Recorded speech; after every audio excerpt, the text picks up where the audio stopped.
batang ito ay talagang mabait at mapagkumbaba. No, hindi hangad ang kayamanan ni Manny Pacquiao. Bilyonaryo po yan si Manny Pacquiao, pero nakita natin na kahit 1 milyon na bahay, walang naibigay si Manny Pacquiao.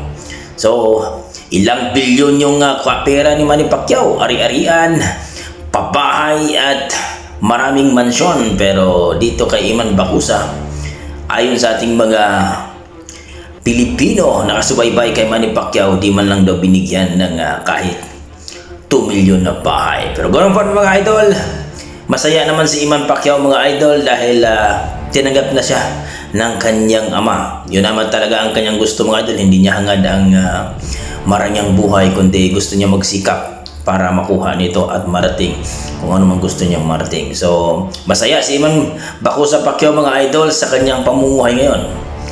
Kahit hindi naman karangyaan mga idol, pero nandun yung kontento si Iman Bacusa Pacquiao. So